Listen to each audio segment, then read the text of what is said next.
क्या हाल चाल आपके? बढ़िया।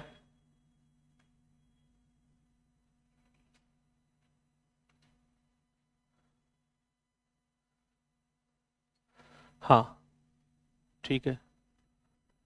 सो हमारा जो टॉपिक चल रहा था चैप्टर 8 का, डिक्लेरेशन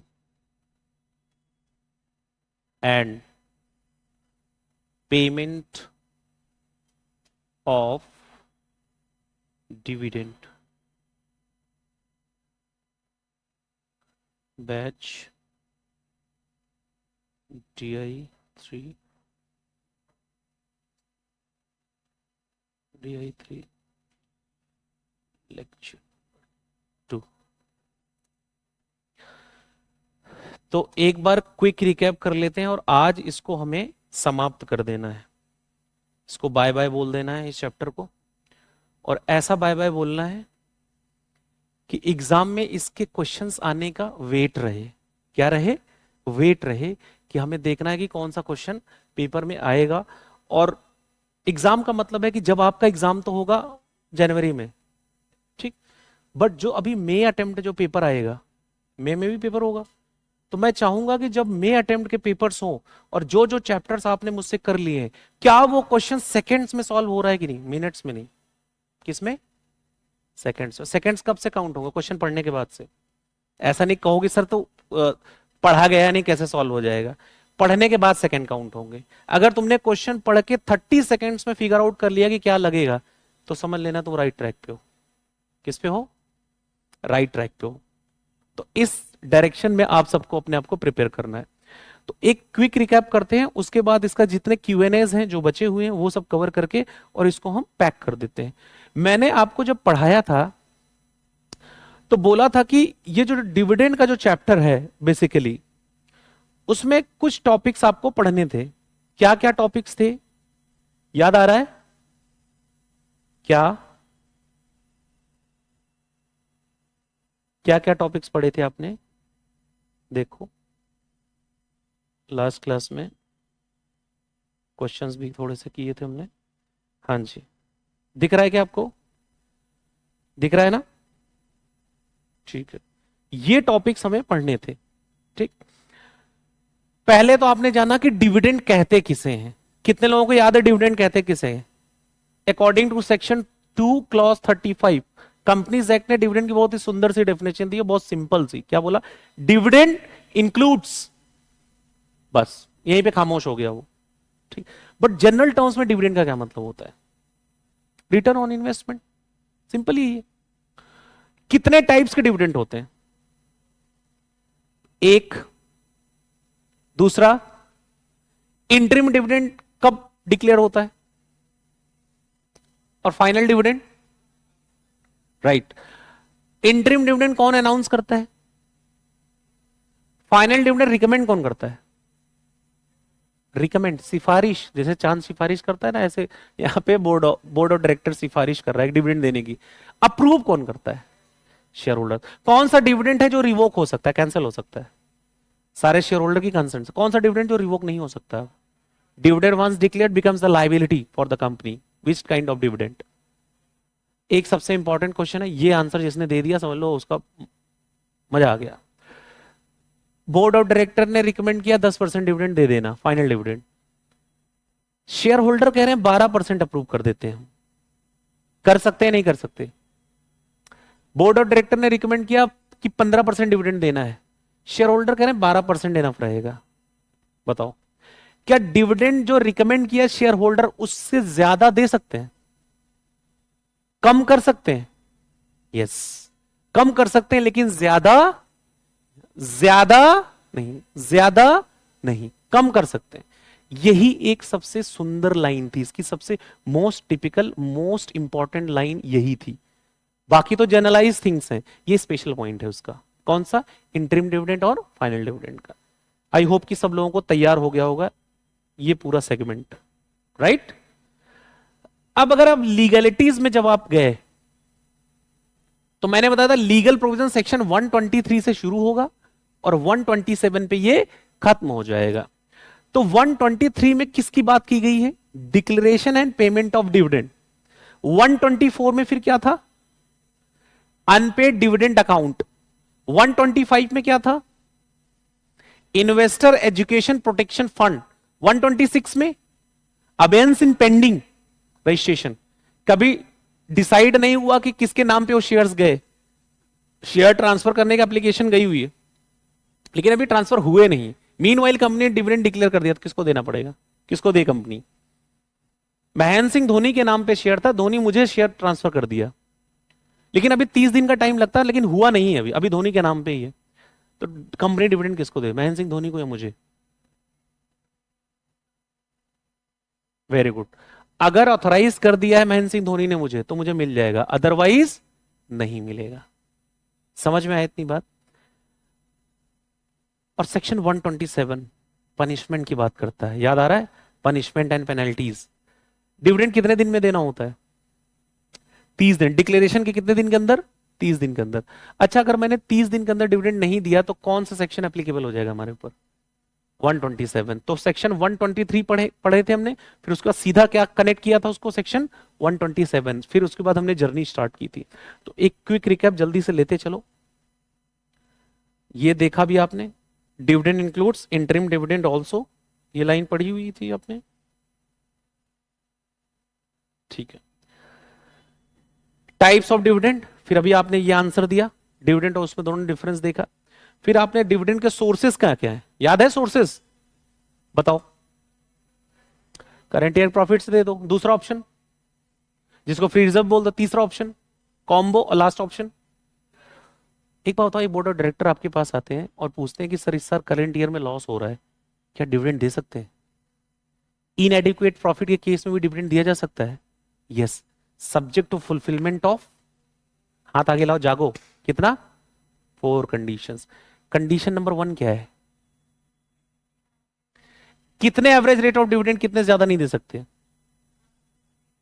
3 प्रीसीडिंग फाइनेंशियल ईयर, जो पिछले 3 साल में, जैसे करंट ईयर में देना चाह रहा हूं 25 में, तो 24, 23 और उधर 22 में, इन 3 सालों में देखूंगा एवरेज जितना आया उससे ज्यादा रेट से मैं डिविडेंड नहीं दे सकता। मेरा क्वेश्चन है कि अगर किसी 3 साल का है ही नहीं मेरे पास डेटा, 2 ही साल है, तो इररेलेवेंट हो जाएगी ये कंडीशन, फिर इसको पूरी करने की नीड नहीं। मान लो किसी साल डिविडेंड दिया ही नहीं पिछले 3 साल, तो ये कंडीशन हम चेक करेंगे या नहीं चेक करेंगे? अब चेक नहीं करेंगे। समझ में आ रहा है? कंडीशन नंबर 2 क्या थी? यस, कितना विड्रॉ करेंगे अमाउंट डिविडेंड के लिए एक्यूमुलेटेड प्रॉफिट से, फ्री रिजर्व से? मैक्सिमम कितना? 10% किसका? कंपनी की जो फ्री रिजर्व है plus paid up share capital, दोनों को जोड़ लो, उसका 10% निकाल लो, तो मैक्सिमम कितना ड्रॉ कर सकते हैं डिविडेंड देने के लिए? 10%। समझ में आ रहा है? थर्ड कंडीशन बच्चों वाली है, जो कोई प्रीवियस ईयर का लॉस वगैरह उसको एडजस्ट कर लेना देने से पहले, सेट ऑफ कर लेना। और सबसे लास्ट, सबसे इंपॉर्टेंट कंडीशन नंबर 4 है, फ्री रिजर्व से पैसे निकालने के बाद फ्री रिजर्व का बैलेंस कितने से कम नहीं होना चाहिए? 15% किसका? Paid up share capital company की जितनी है उसका 15% निकाल लो और चेक करो क्या फ्री रिजर्व का बैलेंस इतना अमाउंट बचा हुआ है कि नहीं बचा हुआ। ये कंडीशंस है, राइट? आपने सोर्सेस बता दिया, सोर्सेस के बाद फिर दूसरा क्वेश्चन का आंसर दिया कि अगर इनएडिक्वेट है तो कब दे सकते हो, 4 कंडीशंस क्या है। अच्छा ये बताओ, कंपनी रिजर्व्स में कितना पैसा ट्रांसफर कर सकती है? कोई परसेंटेज है क्या?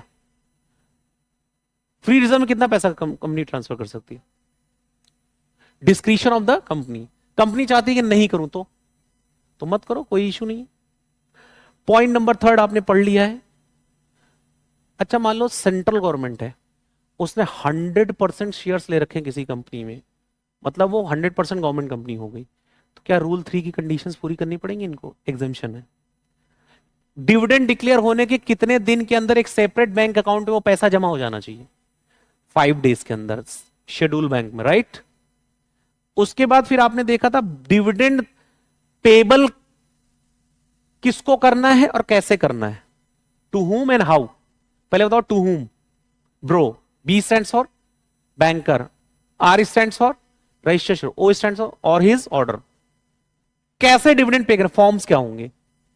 कैश कर दो, चेक कर दो, वारंट कर दो, इलेक्ट्रॉनिक मोड, किसी मोड में पेमेंट कर दो। अच्छा, निधि कंपनी के केस में क्या फंडा था डिविडेंड का?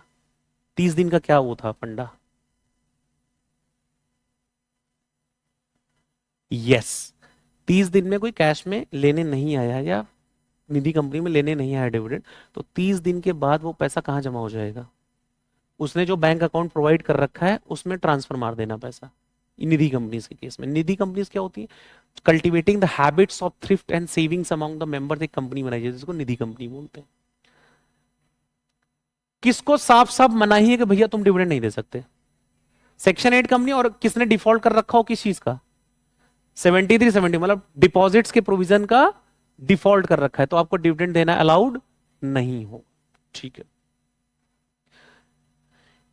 इस तरह से कवर हुआ सेक्शन 123। अब अगर मैं पूछूं कि सेक्शन 123 की कितनी हेडिंग्स होंगी, तो हेडिंग्स बताओ। Number 1 sources, number 2 inadequacy, number 3 depositing the amount, number 4 payment to home and how, point 5 transfer to reserves, point 6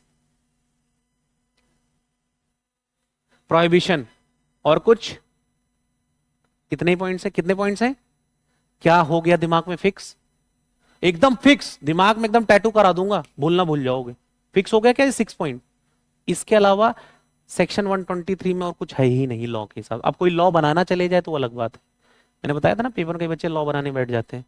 तो लॉ में कितना लिखा हुआ है? अगर आपसे कोई क्वेश्चन पूछे सेक्शन 123 में कितनी बातें, तो क्या बोलोगे? There will be 6 points. और आप खट खट खट खट उसको बोल दो, इतने में नतमस्तक हो जाएगा आपके सामने, वो सरेंडर हो जाएगा। देखा, वाह मेरी आंखें खोल दी आपने तो।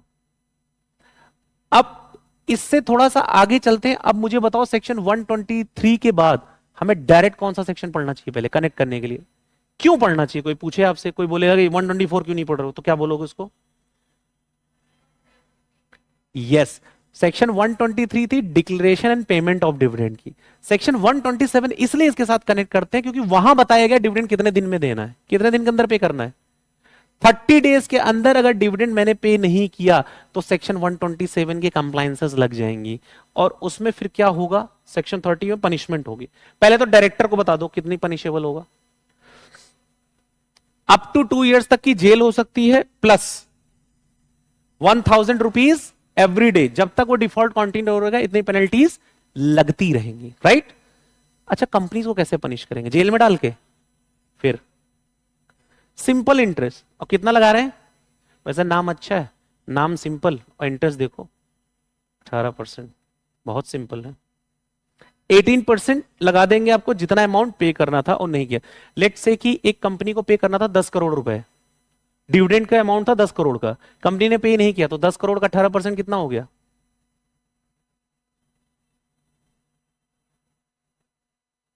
करोड़ों में खेलना है कि नहीं खेलना है आपको?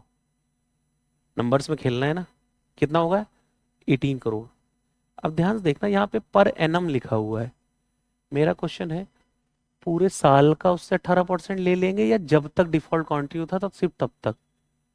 बस लेट से उसने 2 महीने बाद पेमेंट की, 2 महीने 60 डेज, तो ये 60 डेज के हिसाब से कैलकुलेशन हो जाए 365 डिवाइडेड बाई। समझ में आ रहा है क्या? आया क्या समझ में?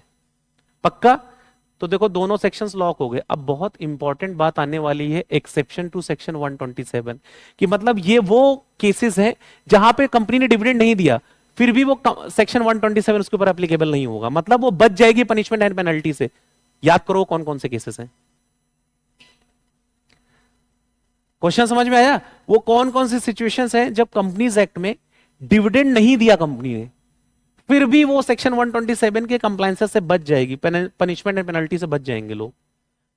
ये सिचुएशंस में कौन कौन situation? Number 1, operation of any law का मतलब क्या? Correct, dividend could not be paid by the reason of operation of law, कि डिविडेंड आप नहीं दे पाए क्योंकि कंपनी के अकाउंट को सीज कर दिया गवर्नमेंट ने, इनकम टैक्स डिपार्टमेंट ने सीज कर दिया। आपने डिविडेंड डिक्लेयर किया, 30 दिन में पे करना था, मीनवाइल कंपनी का बैंक अकाउंट ही सीज हो गया। तो यहां क्या कंपनी की गलती है क्या? कंपनी तो देना चाहती थी लेकिन ऑपरेशन ऑफ लॉ हो गया, लॉ के किसी प्रोविजन का वायलेशन, तो उन्होंने सीज कर दिया।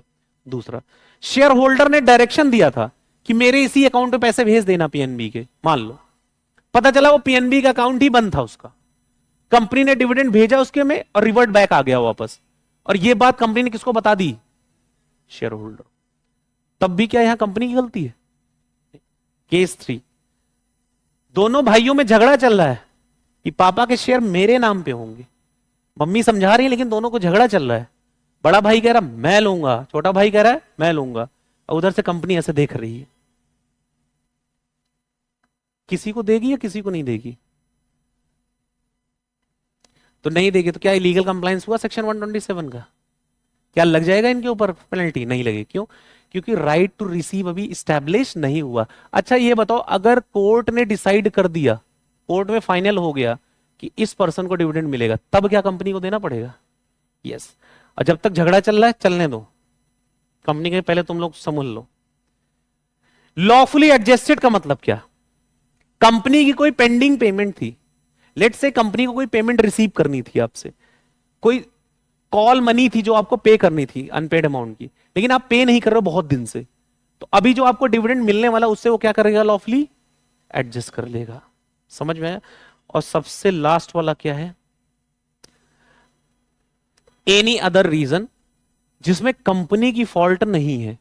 मतलब जैसे कंपनी ने डिविडेंड वारंट भेजा आपको, 30 दिन में पहुंचना चाहिए, लेकिन उसमें एड्रेस भी सही था, सब कुछ ठीक था, कंपनी ने टाइम से डिलीवर कर दिया, पोस्ट ऑफिस की गलती से 35 डेज में पहुंचा, तो क्या वायोलेशन माना जाएगा यहां पे? क्योंकि कंपनी की तरफ से कोई गलती नहीं है। किसकी गलती है? डॉक की गलती है, तो वहां से होगा। तो अब इसमें लीगल क्या होता है, ध्यान से सुनो। अब लीगल बहुत बहुत स्ट्रांग लेवल पे कई बार ऐसा होता है कि कंपनी तो अपने कंप्लायंस से बच जाएगी, कहेगी हमने 30 दिन के अंदर ही करा, ये उन्होंने नहीं किया। किसने नहीं किया? यस, उन्होंने नहीं किया। अब यहां पे फिर कंपनीज कैसे बचती है? ध्यान से सुनना। कंपनी तो बच गया अपना एक्सक्यूज देके, और कंपनी ने कंप्लायंस कर लिया, अब उसको 5 दिन बाद मिला, लेट मिला, वो अगर चाहे तो पोस्ट ऑफिस के अगेंस्ट लीगल एक्शन ले सकता, उसको इंग्लिश बोलते हैं डेफिशिएंसी इन सर्विस। नाम सुना है डेफिशिएंसी इन सर्विस? कंज्यूमर में, कंज्यूमर कोर्ट में जाके ले सकता है, उसके लिए वो रास्ता अलग खुला हुआ, वो आपके सिलेबस का पार्ट नहीं है। मैं प्रैक्टिकल ग्राउंड से बता रहा हूं रियल लाइफ में क्या होता है। तो वो डेफिशिएंसी इन सर्विस क्लेम कर सकता है कि तुम्हारी वजह से, डाक विभाग की वजह से मुझे ये हुआ। कई बार सुनते हुए न्यूज में कि उसने केस फाइल कर दिया कि इतने टाइम में उसको फ्लाइट लेना था, फ्लाइट वालों ने बिना मतलब के अनअवॉइडेबल रीजंस की वजह से, बिना कोई रीजन ही नहीं था, वैलिड रीजन नहीं था, उसकी फ्लाइट 4 घंटे लेट कर दी, जिसकी वजह से उसको इतना का लॉस हो गया, केस फाइल कर सकता है। उसको बोलते हैं डेफिशिएंसी इन सर्विस। समझ में आ रहा है क्या? चलो, तो एक्सेप्शंस अगर आपसे कोई पूछे वो सिचुएशंस बता दो, सेक्शन 127 के एक्सेप्शंस क्या है जिसमें कंपनी का डिविडेंड नहीं भी देगी तो भी कंपनी के ऊपर सेक्शन 127 मतलब पनिशमेंट पेनल्टी का प्रोविजन नहीं लगेगा। पहला कीवर्ड ऑपरेशन, दूसरा कीवर्ड शेयर होल्डर डायरेक्शंस, तीसरा keyword dispute, fourth keyword lawfully adjusted, 5 any other reasons. कितने हैं टोटल? 5। कंपनीज एक्ट में कितने हैं? सिर्फ 5। लिख के कितने आना है? 5, क्योंकि सेक्शन 127 के एक्सेप्शन है 5। अब आप लॉ बनाने मत बैठ जाना, एक आधा और रीजन जोड़ दूं क्या सर, वो पूरा पेज नहीं भर रहा है, ऐसा मत सोचना। वहां पे जितना है उतना ही हमें लिख के आना है। आई होप कि ये बात समझ गए आप। ठीक है, तो हमने कवर किया सेक्शन 123, सेक्शन 127 कवर किया। अब इसके बाद बीच के सेक्शन 126 में क्या बोलता है कि डिविडेंड तब तक पेंडिंग पड़ा रहेगा जब तक कि क्या ना हो जाए? यस, जिसको रिसीव करना है जब तक कि उसके पास, यस, जब तक कि शेयर्स ट्रांसफर ना हो जाए तब तक उसके पास क्या रहेगा? पेंडिंग पड़ा रहेगा। ठीक है, सेक्शन 127 कह रहा है कि जब तक राइट टू रिसीव ना हो जाए तब तक वो ट्रांसफर नहीं होगा, तब तक वो पेंडिंग में रहेगा, कंपनी डिविडेंड नहीं देगी। लेकिन अगर मान लो जिसने ट्रांसफर, जिसके नाम पे शेयर है, अगर उसने ही आपको ऑथोराइज कर दिया है तब तो कंपनी आपको दे देगी, अदरवाइज आपको अभी नहीं देगी, पेंडिंग में रखेगी। अब उसके बाद आते हैं कुछ जनरल प्रोविजंस पे। सेक्शन 124 पे आते हैं। कंपनी कह रही 30 दिन में डिविडेंड दे देना, ठीक है। अगर मान लो 30 डेज में आपने डिविडेंड नहीं पे किया तो उसके नेक्स्ट 7 डेज में फिर क्या करना होता है? वो पैसा कहां जमा करवा दो डिविडेंड का? अनपेड डिविडेंड अकाउंट में वो पैसा जमा हो जाएगा। कहां जमा हो जाएगा? अनपेड डिविडेंड अकाउंट में। चलो ठीक है, जमा करवा दिया। 30 डेज में पे करना था, नहीं किया, तो नेक्स्ट 7 डेज जो सबसे इंपॉर्टेंट है, नेक्स्ट 7 डेज में कहां जमा करना है वो पैसा? एक्सपायरी के अनपेड डिविडेंड अकाउंट में। ठीक है, अगर आपने नहीं किया, डिले ट्रांसफर किया, कंपनी ने देरी कर दी, लेट से 7 डेज में करना, कंपनी ने 30 दिन बाद किया, तो जो डिलेड पेमेंट की है, डिलेड ट्रांसफर किया है, उस पर कितने का इंटरेस्ट लग जाएगा कंपनी के ऊपर? जितने दिन का डिले है उतने दिन का इंटरेस्ट लग जाएगा। और ये इंटरेस्ट इंश्योर टू द किसके बेनिफिट के लिए होगा? पैसा किसको मिलेगा? मेंबर्स को। समझ में आ रहा है? किसकी बल्ले बल्ले होगी? कंपनी को मिलेगा या शेयर होल्डर्स को मिलेगा? ये क्योंकि आपने लेट ट्रांसफर तो शेयर होल्डर का राइट इस्टेब्लिश हो रहा है। ठीक है, इस स्टेटमेंट के बारे में मैं आपसे जानना चाहूंगा। और उसके 90 डेज के अंदर फिर क्या करना होता है? ट्रांसफर करने के बाद अनपेड डिविडेंड अकाउंट के 90 डेज के अंदर एक कंपनी की रिस्पॉन्सिबिलिटी क्या होती है? एक स्टेटमेंट तैयार करो। उस स्टेटमेंट क्या क्या लिखना होता है? नाम क्या है, एड्रेस क्या है, और लास्ट नोन, हाँ, अमाउंट कितना पेबल है, ये आप लिखते हो। फिर और क्या करते हो साथ के साथ? कंपनी कहां प्लेस करती है इस स्टेटमेंट को? वेबसाइट पे। अगर कुछ गवर्नमेंट ने बोला तो वहां कर देगी। ठीक है, क्यों किया जाता है ये आपने बताया था लास्ट क्लास में। अच्छा, उसके बाद payment from unpaid dividend account. अगर किसी को पेमेंट अपना रिसीव करना अनपेड डिविडेंड अकाउंट का, तो क्या वो अनपेड डिविडेंड अकाउंट पे जाके अप्लाई कर सकता है कि मेरा इतना डिविडेंड है, मुझे रिसीव करना? क्या वो अप्लाई करके रिसीव कर सकता है? लेकिन उसके लिए क्या करना पड़ेगा? उसको अपनी आइडेंटिटी इंश्योर करवानी होगी। मतलब रेस्पेक्टिव जो डॉक्यूमेंट्स होंगे, क्योंकि वहां डिटेल है, नेम, लास्ट नोन एड्रेस और लास्ट में अमाउंट, तो उसको इंश्योर, अपनी आइडेंटिटी इंश्योर करा के फिर आपको पेमेंट मिल जाएगी, क्लेम कर सकता है पर्सन। अगर मान लो 7 साल तक अनपेड डिविडेंड अकाउंट में पैसा पड़ा रहा, कोई नहीं क्लेम आया, 7 साल के बाद कहां चला जाएगा? 7 साल बाद कहां चला जाएगा वो पैसा? ट्रांसफर कहां होगा? Investor education protection fund. जो इंटरेस्ट भी मिला है अनपेड डिविडेंड अकाउंट का, वो भी सीधा ट्रांसफर कहां हो जाएगा? Investor education protection fund. और उसमें भी सारी डिटेल ट्रांसफर हो जाएगी, जिस पर्सन का नाम पे जो भी चीजें हैं। Transfer of shares in the name of fund. अब ये transfer in case dividend paid और claim in any of is set to 7 years shall not be transfer to the fund. अगर क्लेम कर लिया 7 साल के अंदर ही किसी ने, तो वहां भेजने की क्या जरूरत है? तब तो खत्म हो जाएगा वही कहानी। नहीं किया, 7 साल बाद कहां जाएगा वो पैसा? अनपेड डिविडेंड अकाउंट से हटके कहां चला जाएगा? इन्वेस्टर एजुकेशन प्रोटेक्शन फंड, जो कि बहुत इंपॉर्टेंट था, मैंने इस पर बहुत फोकस कराया था।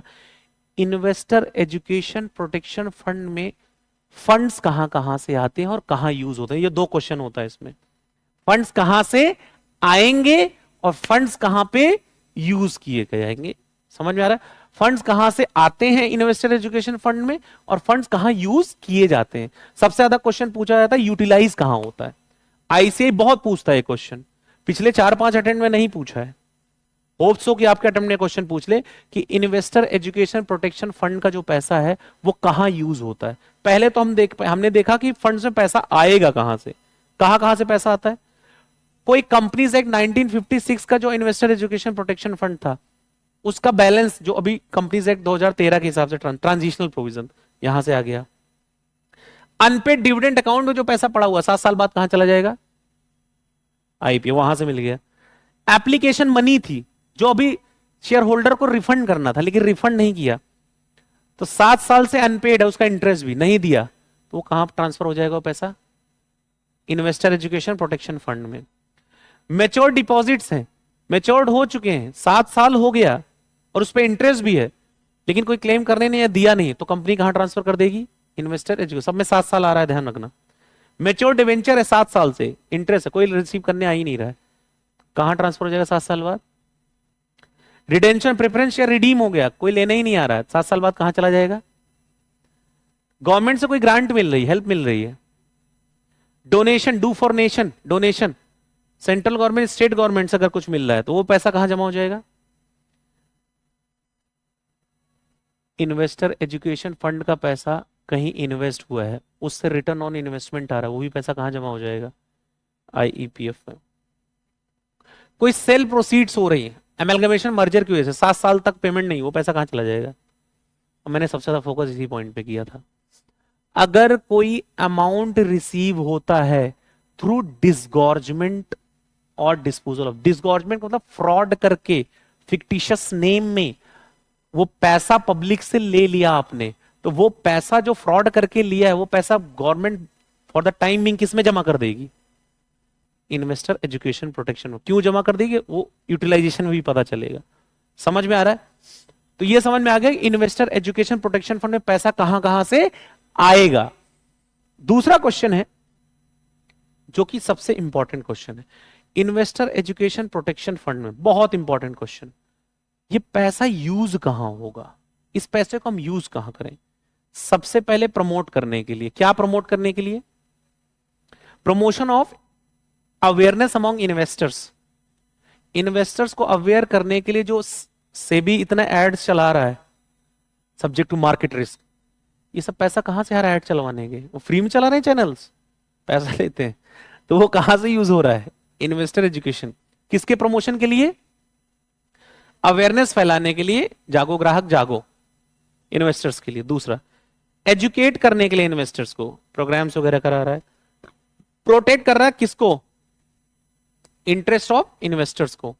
Distribution of any disgorged amount, fraud करके जो पैसा लिया था डिसगॉर्ज करके वो गवर्नमेंट ने उठाया, वो पैसा सीज करके कहां जमा करवा दिया?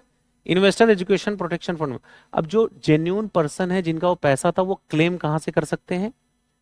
Investor education protection. तो वो पैसा पे करने में यहां से यूज होगा। जो लीगल एक्शन हुआ था, क्लास एक्शन सूट, मतलब या तो सब लोग केस फाइल करें या एक पर्सन रिप्रेजेंट करे सबको पूरा। तो क्लास एक्शन सूट जो फाइल हुआ है, तो वो जो उसके खर्चे हैं लॉयर्स के, वो भी पैसा कहां से यूज होगा? आईपीएफ में। और एनी अदर रिलेटेड पर्पस। समझ में आया क्या?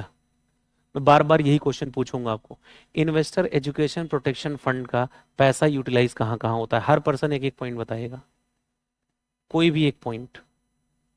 यूज कहां होता है? मैं ये नहीं पूछा कहां से पैसा आता है, उसमें यूज कहां होता है? कोई भी एक point. Yes, to return the amount of disgorgement of account. कोई भी एक point. Investor education protection fund में पैसा रखा हुआ है, ये पैसा हम कहां कहां इस्तेमाल कर सकते हैं? इन्होंने पहला बता दिया डिसगॉर्ज फंड्स, प्रमोशन के लिए, इन्वेस्टर्स के प्रमोशन के लिए, ठीक है। रिफंड क्या?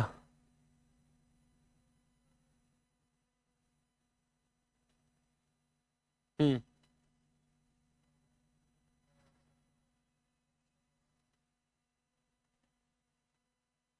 हम्म ठीक है, बट स्पेसिफिक एक्ट ने जो बोला वो बताओ, वो अदर पॉइंट्स में कवर हो जाएंगे। ध्यान देना, लास्ट में लास्ट लाइन क्या लिखी हुई? एनी अदर इंसिडेंटल मैटर, उन सब में कवर होगा वो, डायरेक्ट पॉइंट में कवर नहीं। अगर आपने ये सब बातें लिखी तो 0 नंबर है वहां पे। वो आएगा अदर पॉइंट्स में। हमें लिखना क्या है? एकदम इंस्टीट्यूट और जो लॉ का फ्रेमिंग है, लॉ में कहीं ये लाइन लिखी हुई है? लॉ में एनी अदर मैटर इंसिडेंट, उसमें आ जाएगा वो। लेकिन जो डायरेक्ट लॉ में लिखा वो बोलना है आपको, उनमें से कोई पॉइंट। जैसे इन्होंने बोला, उन्होंने बोला प्रमोशन, उन्होंने ही बोला प्रमोशन ऑफ इन्वेस्टर। हाँ, investor education, protect the interest of investors.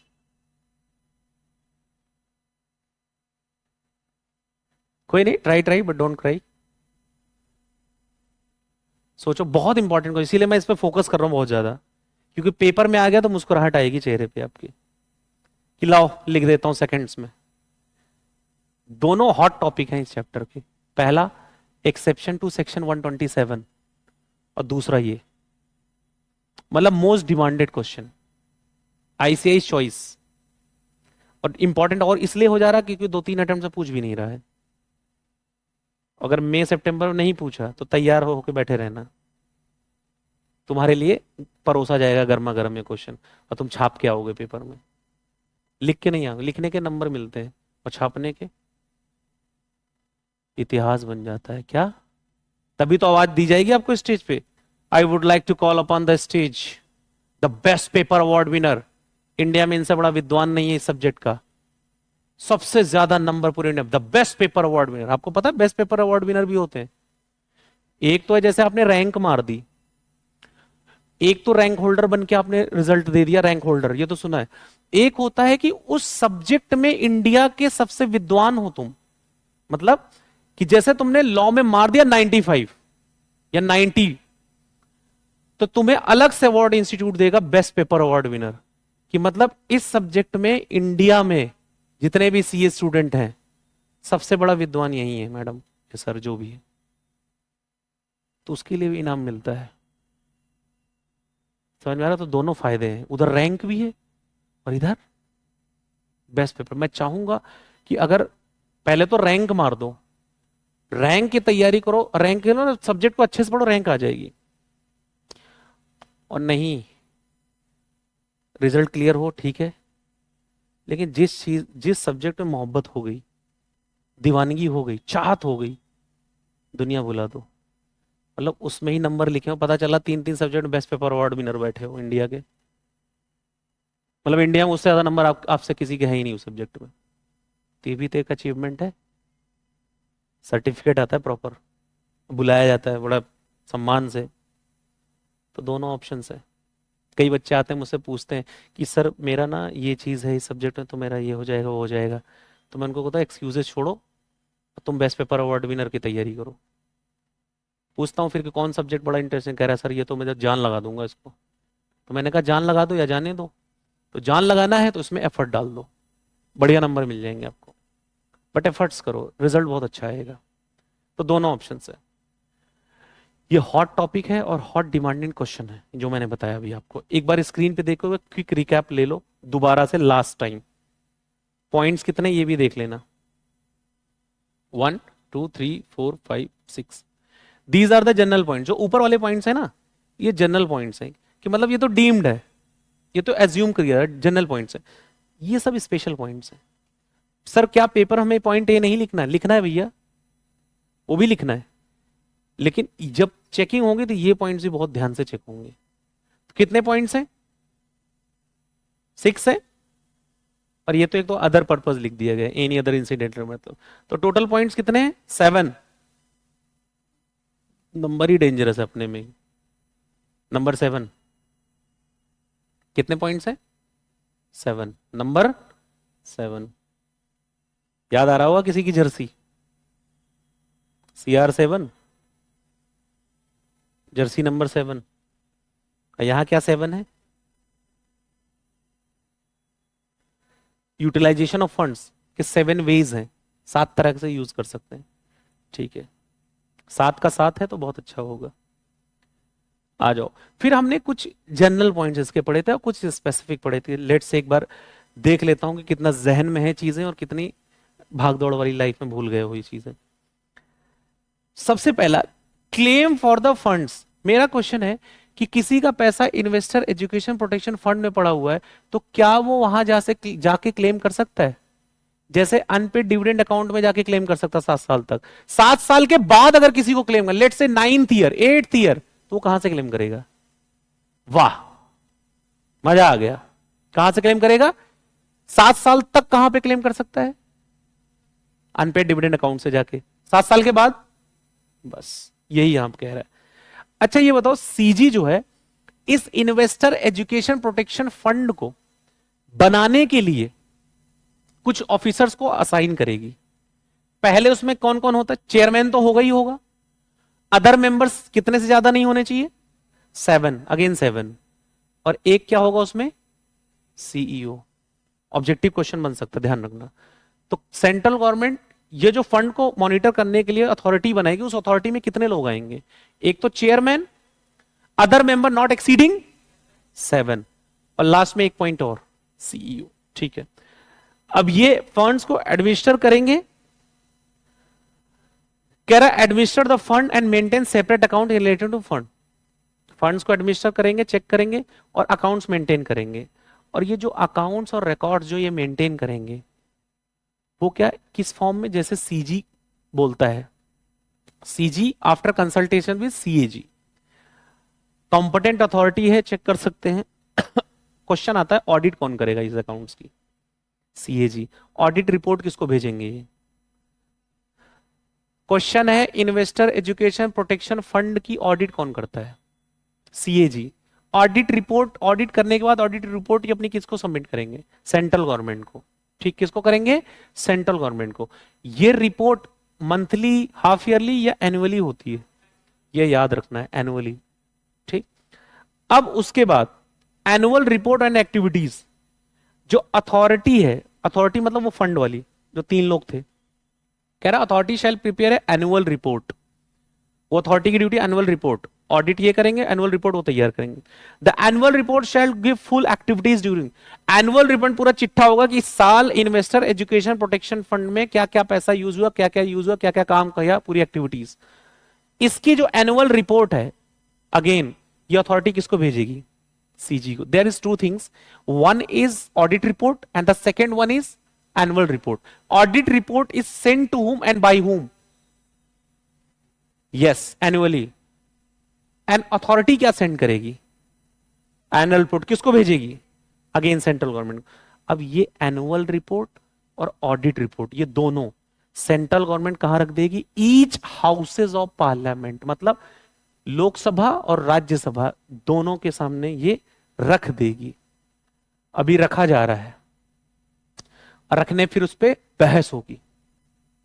इतना पैसा यहां खर्च कर दिया तुमने, वहां खर्च कर दिया, ये खरीदा जा रहा है, वो खरीदा जा रहा है, डिबेट होती है ना, कहते हैं जान लगा देंगे इसके लिए।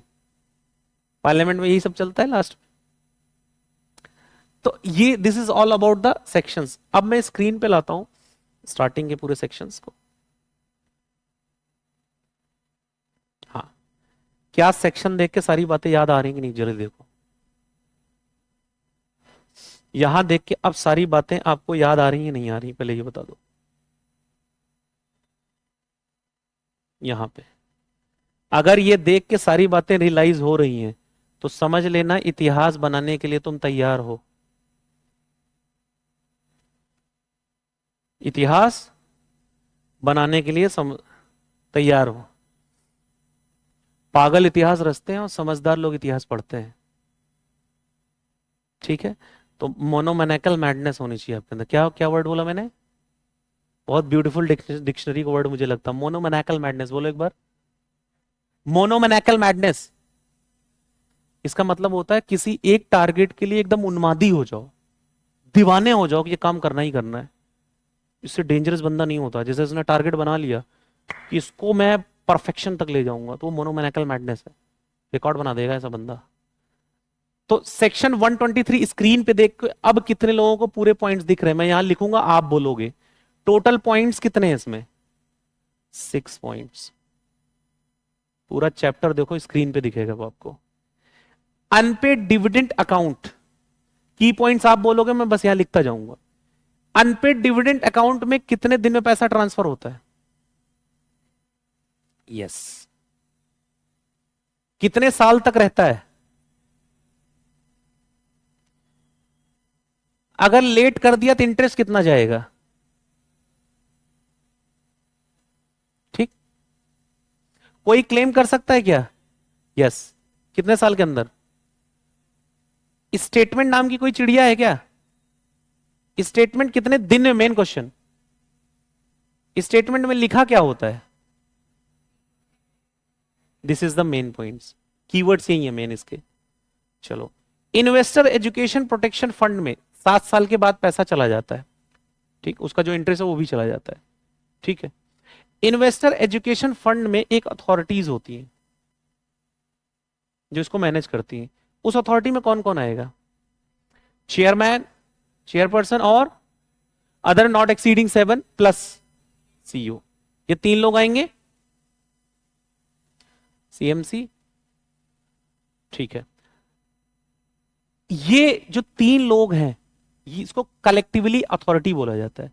ये अथॉरिटी क्या देती है? Yes, annual report. किसको देती है? सेंट्रल गवर्नमेंट को। फिर सीएजी क्या करते हैं? ठीक है, ये ऑडिट रिपोर्ट किसको दी जाती है? और फिर उसके बाद ये दोनों चीजें कहां पेश की जाती हैं? Both the house. क्या कोई पर्सन 7 साल के बाद जाके यहां से इन्वेस्टर प्रोटेक्शन फंड से पैसा ले सकता है? इन्वेस्टर एजुकेशन प्रोटेक्शन फंड से? यस, ले सकता है, कोई मना ही नहीं। बस आइडेंटिटी इंश्योर करनी पड़ेगी तो वो ले सकता है। ठीक है, अगर मान लो कोई अपना डिविडेंड ट्रांसफर करना चाह रहा था किसी के नाम पे, तो उसमें स्पेसिफाइड 30 दिन का टाइम लगता है रजिस्टर होने, ट्रेड ट्रांसफर होने में, तो भी टाइम है। Mean while company dividend declare कर दिया तो जनरली किसको मिलेगा? अबेंस पेंडिंग रहेगा, लेकिन अगर जिसके नाम पे ऑलरेडी शेयर उसने ऑथोराइज कर दिया कोई नहीं इनको दे दो, तो ट्रांसफर हो जाएगा। उसका सेक्शन 127 कितने लोगों को याद है? डायरेक्टर के ऊपर और इधर से कंपनी के ऊपर। डायरेक्टर के ऊपर क्या बोला? अप टू 2 इयर्स तक की जेल प्लस 1000 पर डे। इधर कंपनी के ऊपर 18% per annum simple interest. Exceptions कितने हैं इसके? Main question, 5 exceptions. ठीक है, और ये जो इन्वेस्टर एजुकेशन प्रोटेक्शन फंड है, इसमें पैसा कहां से आता है? वो सोर्सेज याद है? मेन क्वेश्चन, यूज कहां होता है? कितने पॉइंट्स है? 7। ये भूल न जाना, 7 पॉइंट्स। आई होप कि अब ये पूरा चैप्टर आपको स्क्रीन पे दिख रहा होगा। कितने लोगों को एकदम ब्लड में जा चुका है ये पूरे सेक्शंस, लीगैलिटीज? क्योंकि मेरी जो हॉबी है, वो मेरी हॉबी है कि जो गिरते हैं उनको उठना सिखा दूं। मतलब जो पूरी होप खो चुका है लाइफ में, किसी भी फील्ड में हो, तो मेरी हॉबी है उसको रोशनी दिखा दूं। क्या दिखा दूं? रोशनी दिखा दूं। जिसको खुद पे ट्रस्ट नहीं है उसको मैं आग बना देता हूँ। क्या बना देता हूँ? आग बना देता हूँ। चिंगारी ही चाहिए मुझे आपके अंदर, आग बनाने का काम मेरा है। चिंगारी मतलब तुम्हें कुछ एफर्ट डालना है। और मैं आपसे ये बात डंके की चोट पे कह रहा हूँ कि मैं जो कह रहा हूँ, अगर तुमने साथ के साथ वो चीज मेरे साथ करते चले गए, यकीन मानो एक दिन ऐसा आएगा कि तुम्हें, मतलब तुम्हारा फेस देख के कोई बता देगा कि भैया यही चैंपियन बनने वाला है। कभी लॉयन बताता है क्या कि मैं लॉयन हूं? कैसे पता चलता है? लॉयन को कैसे कोई जान पाता है कि ये लॉयन है भैया? कैसे पता चलता है? उसकी वॉक, उसका कॉन्फिडेंस। देखा है कभी? सामने तो नहीं देखा होगा, बट वैसे मतलब उसका कॉन्फिडेंस, वॉक एंड टॉक। दो तरह के पर्सन होते हैं, एक होते हैं जो एक्टिव टाइप की पर्सनैलिटीज, और एक होते हैं लॉयन काइंड ऑफ एटीट्यूड वाले पर्सन। कौन से? अब बता दो, सुनना चाहोगे?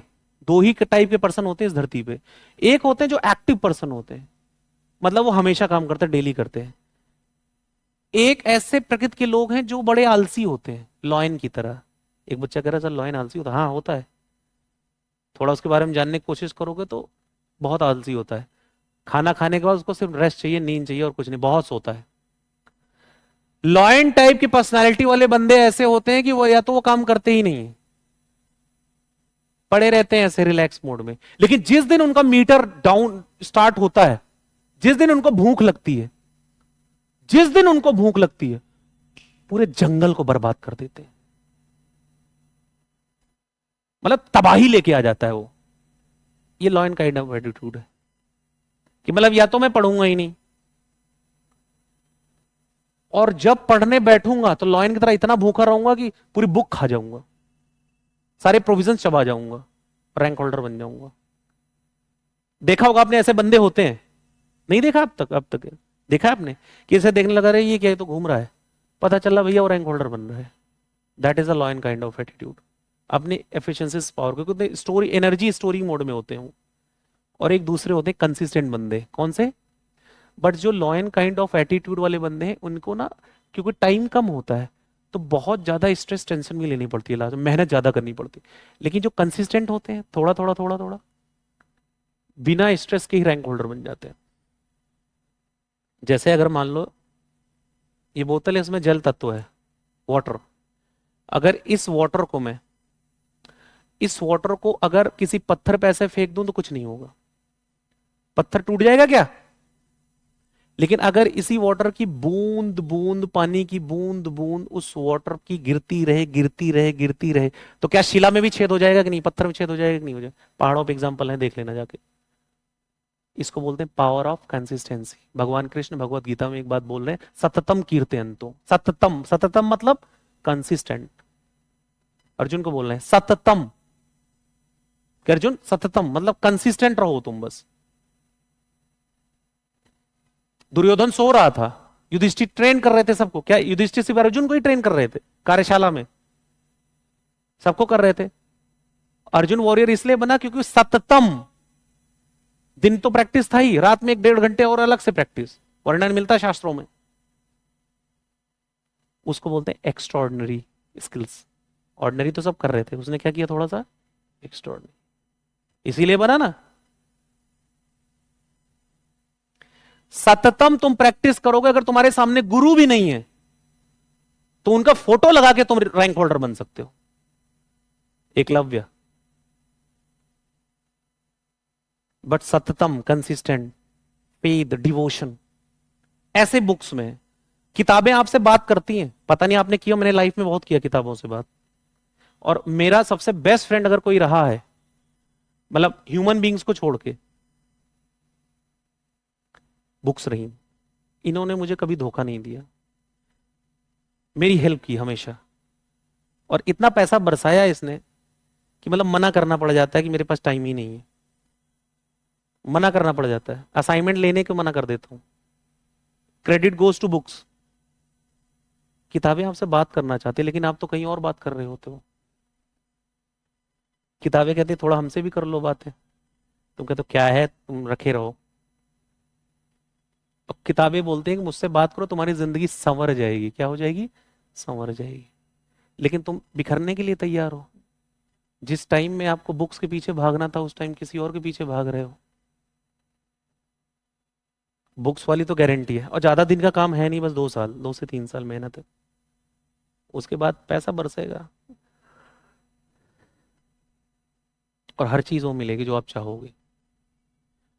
इसी बस 1 साल के लिए डिसिप्लिन। मैं इतना ही रिक्वेस्ट करूंगा आप सबसे कि आप इस साल सब लोग बस कुछ दिन के लिए अपने आप को ब्लॉक कर लो दुनिया से। मतलब दुनिया में ये हो जाए कि ये बंदा है भी, ये गया।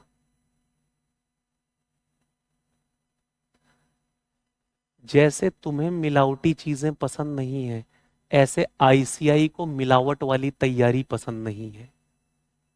तुम्हारी तैयारी में मिलावट नहीं होनी चाहिए।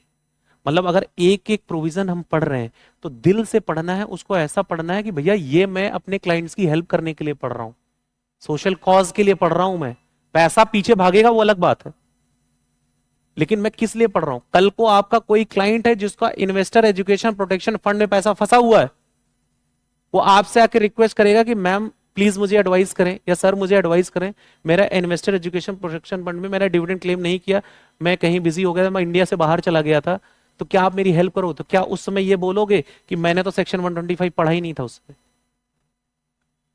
दो भाई झगड़ा कर रहे थे, उसमें एक भाई आपके पास आके एडवाइस मांग रहा है कि सर देखो भाई ने बहुत मारा, और ऊपर से कह रहा है डिविडेंड मांग लेना, डिविडेंड के लिए मुझे एडवाइस करो क्या होगा। क्या कहोगे? सेक्शन 127 का एक्सेप्शन नहीं पढ़ा? नंबर्स के लिए तो मैं पढ़ाता ही नहीं हूं, नंबर्स तो तुम्हारे ऑटोमेटिक आ जाएंगे। तुम अच्छा नहीं विश्वास हो तुम्हें तो एक काम करना, मेरी जितनी क्लासेस हो, अभी शुरू हो रहा है इसलिए बता रहा हूं, जितनी क्लासेस होती हैं तुम एक कैलेंडर ले लो, और कैलेंडर नहीं होगा तो मैं अरेंज करवा के गिफ्ट कर दूंगा आपको, चलो छोड़ो वो भी, अगर हो तो ठीक। उस कैलेंडर में आपको क्या करना है, डेली बेसिस पे जब जब मेरी क्लास हो रही है, आप जिस दिन मेरी क्लास नहीं लोगे उस दिन क्रॉस मार देना खाली। क्या कर देना?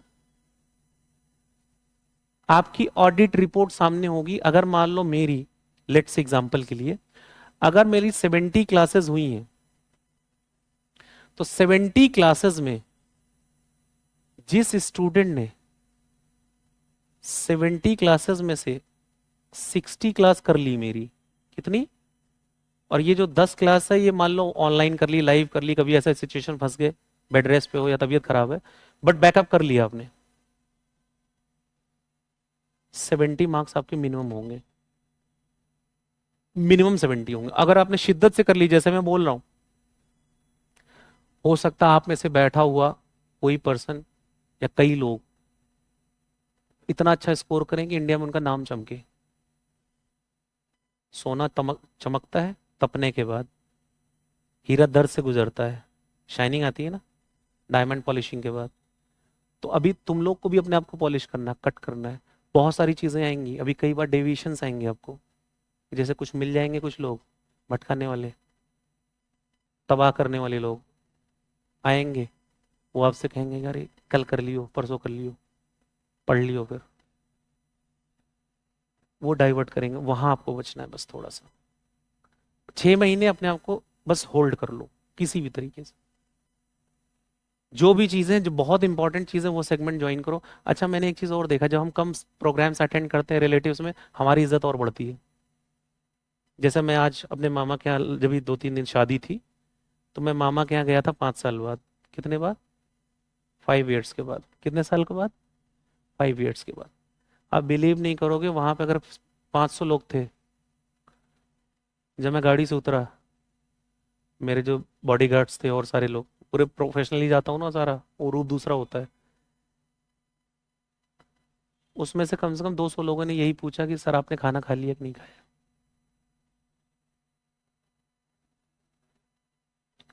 और एक टाइम ऐसा था कि जब कोई नहीं पूछता था वहां, अब सिर्फ मामा को छोड़ के, मामा इज SHO, उनको छोड़ के। आज वहां 200 लोग पूछ रहे थे। क्यों पूछ रहे थे? मैं बदल गया इसलिए? नहीं।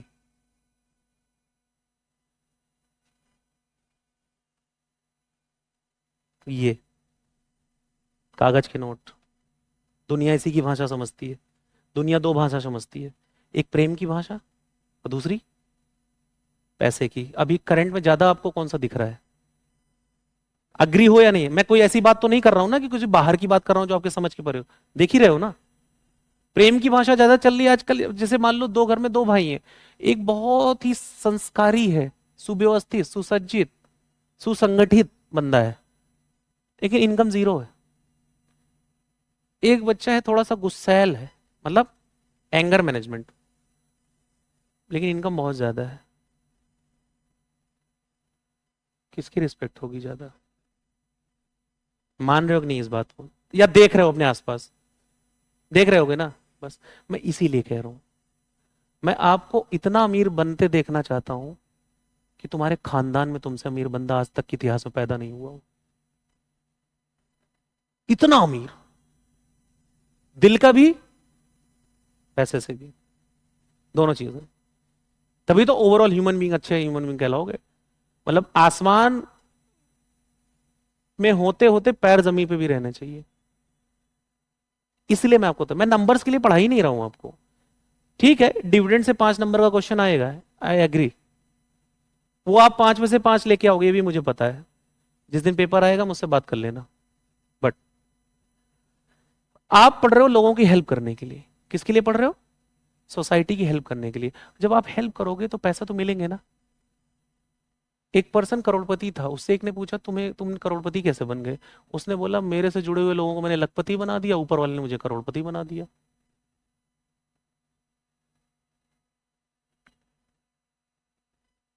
समझ में आ रहा है?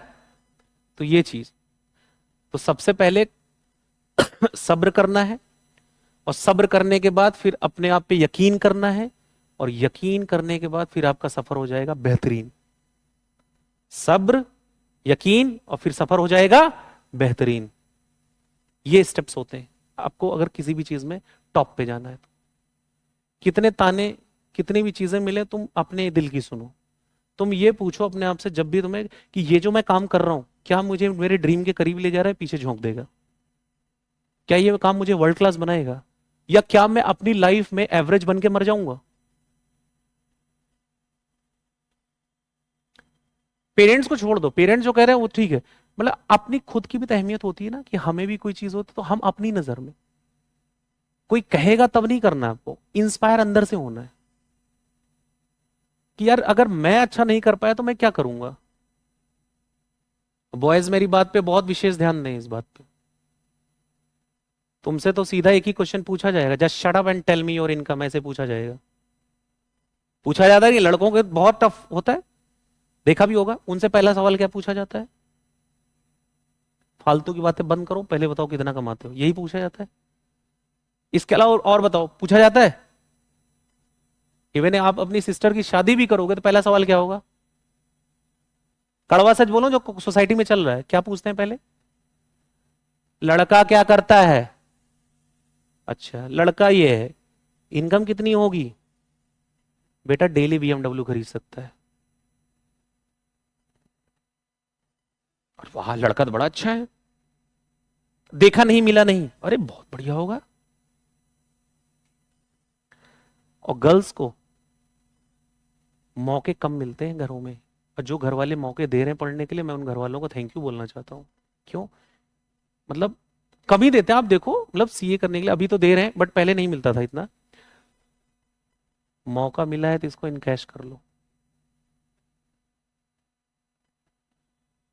बॉयज को तो बोल देंगे हाँ तुम ले लो और एक साल, और गर्ल्स को धमकी दी जाती है क्या, अगर इस साल नहीं निकला ना तुम्हारे हाथ पीले कर देंगे। ये लाइन सुनी होगी, तुम्हारी शादी करवा दी जाएगी।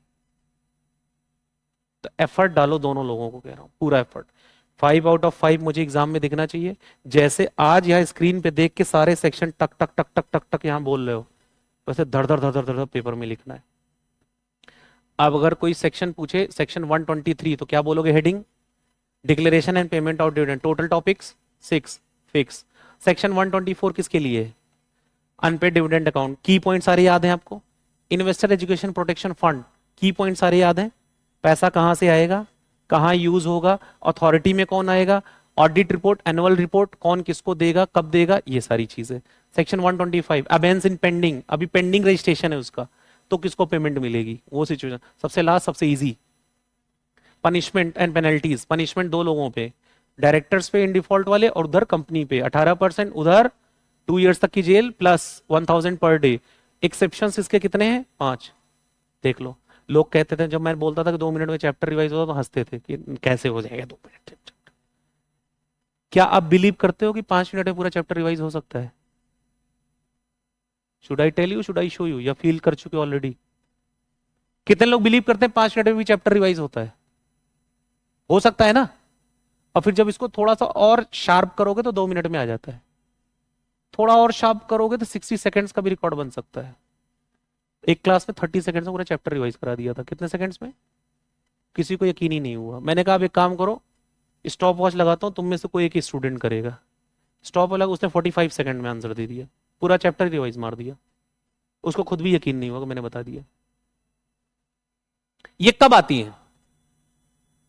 जब उसको हम बहुत दिल से पढ़ते हैं, बार बार पढ़ते हैं, तो वो चीजें आ जाती हैं। इसके क्वेश्चंस हमने लास्ट क्लास में पूरे कंप्लीट किए थे।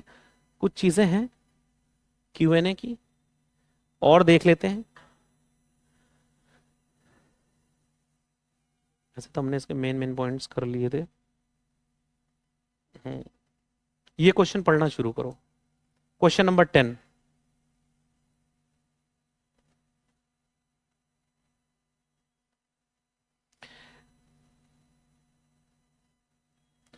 Are holder of 1000 equity shares 10 each इस कंपनी में अप्रोच किया लास्ट वीक ऑफ सितंबर 19, और क्या क्लेम कर रहा है?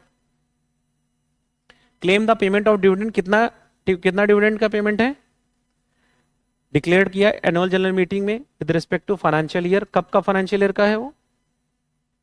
2010-11 का है वो, पुराना पेमेंट है। 7 साल से ऊपर है कि नहीं, या कम है, देख लेना उसी हिसाब से। और आगे, the company refused to accept the request of R, inform that this share dividend has not been claimed till date, have been transferred to, कहां भेज दिया हमने? इन्वेस्टर एजुकेशन प्रोटेक्शन फंड में। बताओ उसके पास कोई रेमेडी अवेलेबल है? क्या वो भूल जाए कि इन्वेस्टर एजुकेशन प्रोटेक्शन फंड में चला गया तब मैं नहीं मिलेगा, या वहां भी जाके क्लेम कर सकता है? क्लेम कर सकता है।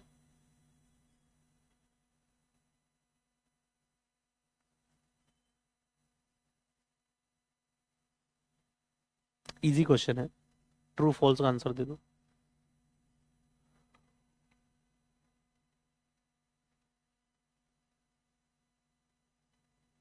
एक मिनट, इसको थोड़ा सा बड़ा कर देते हैं, अब पढ़ो।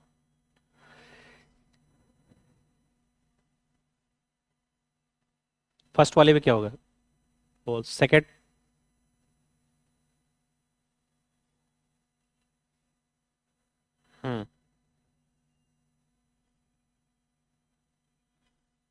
ये बताओ question, practical question 6। Companies act provide that the amount dividend remain unpaid, expiry 30 days, उसके 7 दिन के बाद कहाँ ट्रांसफर हो जाना चाहिए?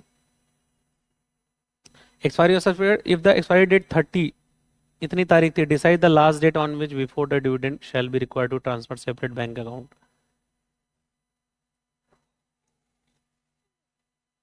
हम्म मैंने आपको बताया था जिस दिन डिविडेंड डिक्लेयर होता है उस दिन को नहीं लेते, फ्रॉम को नहीं लेते, टू को, डेट ऑफ पेमेंट को लेते हैं 30 दिन में, ध्यान रखना इस बात का। हाँ ये बताओ क्वेश्चन नंबर 5।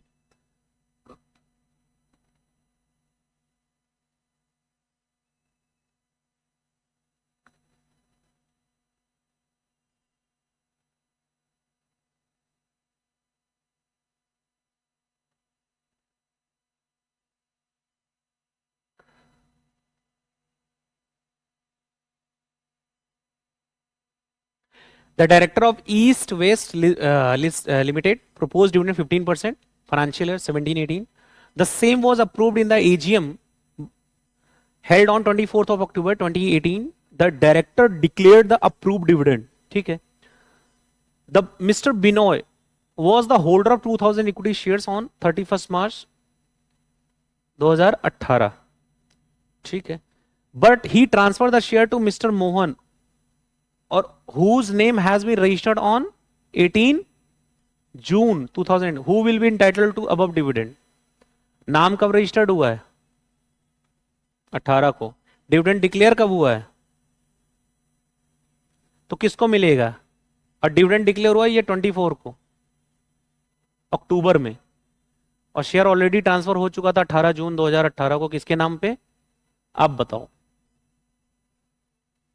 ऑब्वियस सी बात है, क्योंकि जब डिविडेंड डिक्लेयर हुआ तो उस समय रजिस्टर्ड ओनर कौन था शेयर्स का? मोहन हो चुका था। तो इसमें तो सिंपल है क्वेश्चन, कुछ है ही नहीं। इसमें एडवाइस करो कितने परसेंट से रेट से डिविडेंड मैक्सिमम दे सकते हैं। पिछले 3 सालों का ये दे रखा है। डायरेक्टर कह रहे हैं भैया इस साल 12% से दे दो, लॉस चल रहा है। मैक्सिमम कितना दे सकते हैं? कैसा निकाला आपने? 7 + 11 + 12 डिवाइडेड बाई 3 कितना आया? तो मैक्सिमम कितना दे सकते हैं? ये बात कहां लिखी हुई है? सेक्शन 123 में इनएडिक्वेसी ऑफ प्रॉफिट का कंडीशन नंबर 1, टॉप नंबर 1। ठीक है। ये बताओ।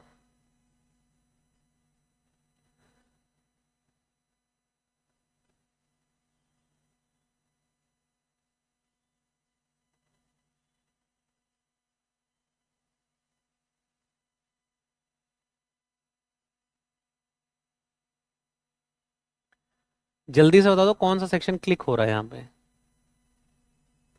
एक्सेप्शन याद आ रहा है? सेक्शन 127 जो एक्सेप्शन था कि शेयर होल्डर ने डायरेक्शन दे दिया और कंपनी को डायरेक्शन कंप्लाई किया, और ये बात लेकिन कंपनी ने किसको बता दी? यहां बताई है क्या कंपनी ने? तो अब ये कंपनी लाइबल होगी कि नहीं होगी? ईमानदारी से बता दो, कंपनी लाइबल होगी तो क्या होगा? उसमें पेनल्टी कितनी लिखी हुई है दोनों में? डायरेक्टर को पहले बता दो। 1000 पर डे कंपनी के ऊपर, बस। बहुत जल्दी आंसर दे रहे हो आप लोग, फास्ट एकदम। अब ये सब तो पूछना ही नहीं, इतना इजी क्वेश्चन तो इसको दौड़ा दौड़ा के। ये क्या है, इसको पढ़ो एक बार।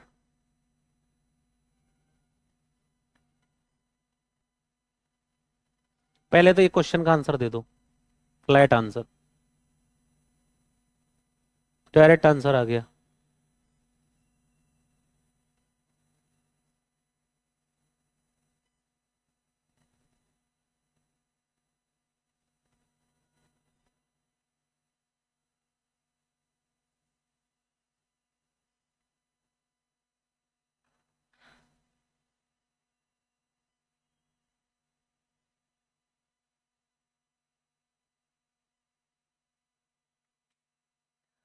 इंटरिम डिविडेंड है, तो इंटरिम डिविडेंड में हमने क्या पढ़ा था? इंटरिम डिविडेंड अनाउंस करेगा बोर्ड, अब पे करना पड़ेगा उसके बाद। अगर कैंसिल नहीं किया तो, मान लो इसमें कैंसिल नहीं किया और फिर भी नहीं पे किया, तो सेक्शन 127 की पेनल्टी तब भी लग जाएगी, ये वाला है। अगर मान लो रिवोक कर दिया सारे शेयर होल्डर ने, तब क्या लगेगा? क्या नहीं।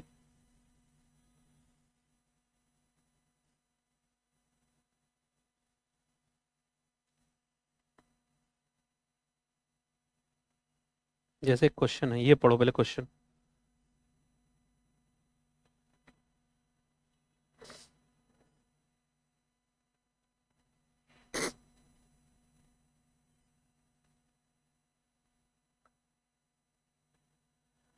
इस पे वो चारों कंडीशंस आपको अप्लाई करनी है, इनएडिक्वेसी ऑफ प्रॉफिट वाली, याद आया? पहले तो मुझे चार कंडीशन बता दो फटाफट।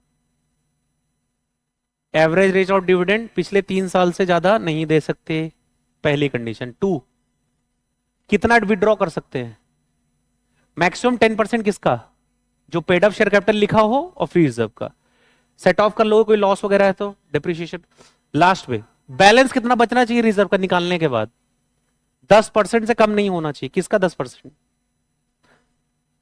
अब जल्दी से पढ़ना शुरू करो और अप्लाई करो कॉन्सेप्ट।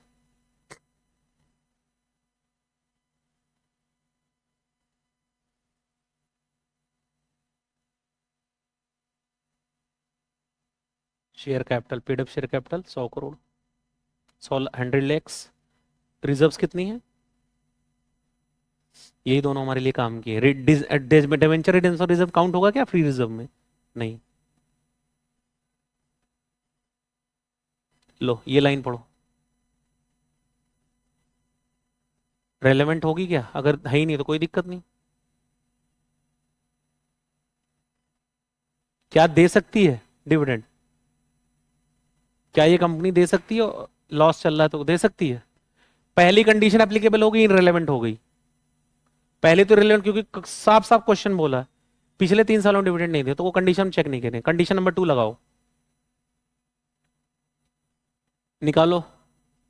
कंपनी लॉस कितना खाई है?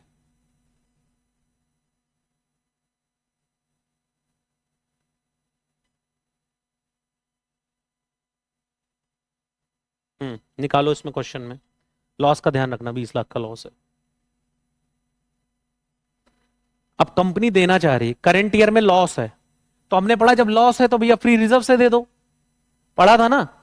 बट फ्री रिजर्व से जब आप देना, तो फ्री रिजर्व की कुछ कंडीशंस थी। फ्री रिजर्व से कितना निकाल सकता हूं मैक्सिमम?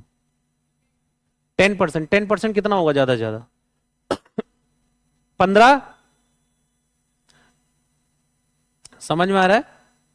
10% किसका? Paid up share capital, free reserve. निकाल लो, दोनों को जोड़ लो, मल्टीप्लाई 10 कर दो मैक्सिमम। कितना हुआ? 25 लाख रुपए, यही है। 25 लैक्स। ये क्या लिखा हुआ है ऊपर? एडजस्ट होगा नहीं होगा? बचा कितना? 5 लाख रुपीस। तो कितना देगा? 5 लैक्स। बैलेंस ऑफ रिजर्व कितना बचना चाहिए? लास्ट में कितना कम से कम बचना चाहिए? 15% किसका? तो 15% इसका निकाल लो, कितना होगा? 15 लाख।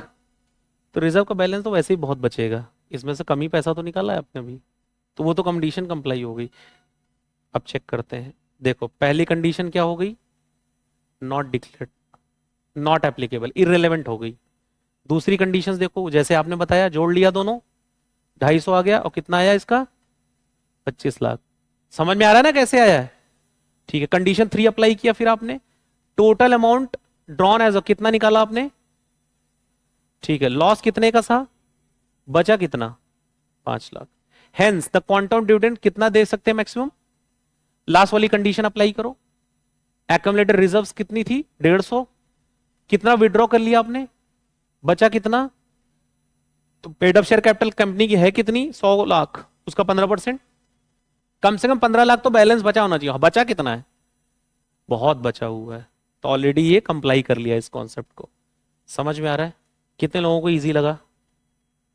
ये जो भी क्वेश्चन देख रहे हो ना, कोई और क्वेश्चन नहीं, पेपर का क्वेश्चन है। एग्जाम में आए हुए सारे क्वेश्चन है, कोई वैसे फर्जी क्वेश्चन नहीं है, सब पास्ट ईयर के क्वेश्चन है।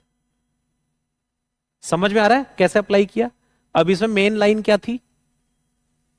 पूरे क्वेश्चन को फिगर आउट करो, इसमें मेन क्लिक पॉइंट क्या था?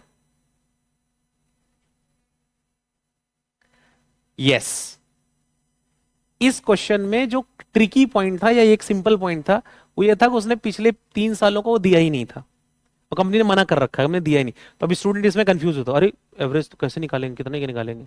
जब दिया ही नहीं तो हम निकालेंगे ही नहीं, इरेलीवेंट हो जाएगा, मैंने आपको ऑलरेडी बता रखा है।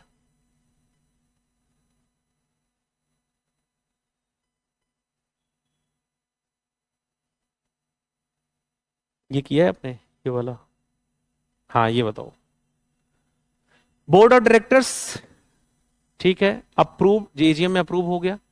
Mean time director diverted the total amount of dividend share holder purchase और इन्वेस्टमेंट इन द, जो पैसा से डिविडेंड देना चाहिए उस पैसे को कहीं और डाइवर्ट कर दिया, और उस पैसे को डिविडेंड कब पे किया गया? डिक्लेरेशन कितने दिन के अंदर पे हो जाना चाहिए? 30 डेज के अंदर। पे कब किया? तो क्या एडवाइस करोगे इनको? 127 लग जाएगा इनके ऊपर? लग जाएगा। डायरेक्टर जो रहेंगे उनको उतने टाइम के लिए जेल जाएंगे, प्लस 1000 पर डे, जितने दिन एक्स्ट्रा हुए, यहाँ एक्स्ट्रा जितने दिन हुए, प्लस कंपनी के ऊपर 18% पर एनम। डिविडेंड देना कितने था? 30 डेज के अंदर। कितने दिन के अंदर देना था? 30 डेज। अगर 30 डेज के अंदर पे नहीं करते नेक्स्ट 7 डेज में कहां जमा कर देना चाहिए था? अनपेड डिविडेंड अकाउंट में। अगर ये सब नहीं करोगे तो सेक्शन 127 एप्लीकेबल हो जाएगा। याद आ रहा है? उसमें देखो सारी पेनल्टीज, कॉन्सिक्वेंसेस।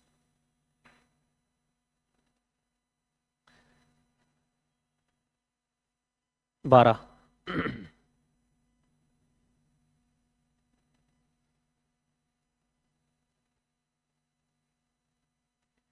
क्या उसके कोई ड्यूज हैं ऑलरेडी? लॉफुली एडजस्ट कर सकती है कंपनी? कोई ड्यूज है उसके, लेकिन वो पेमेंट नहीं कर रहा है इतने टाइम से, तो लॉफुली क्या उसको एडजस्ट किया जा सकता है? यस, ऑब्वियस सी बात है, सिंपल क्वेश्चन।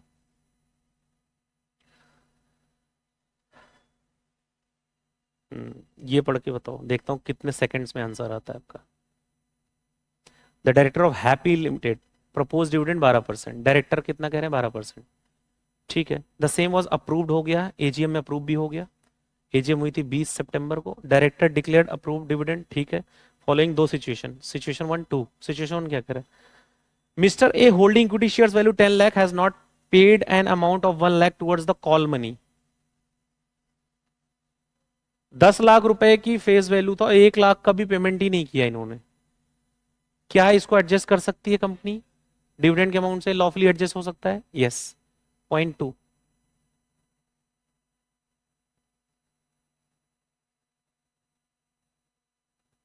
आर को ट्रांसफर कर दिया था इसने, जिसका नाम 20 मई को उसके नाम पे हुआ। डिविडेंड डिक्लेयर कब हुआ था? तो किसको मिलेगा? आर को मिल जाएगा, क्योंकि तब तक तो वो रजिस्टर्ड था।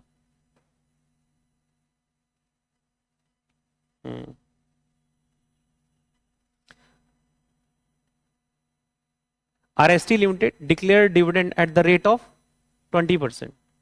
इन द एजीएम कब हुई? 15 June. Left with unpaid dividend and unclaim dividend, transfer dividend कहां पे भेज दिया?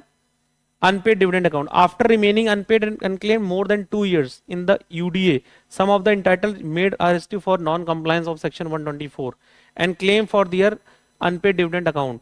RST Limited denies, saying that there were certain legal issue internal or dividend amounting to respective shareholder.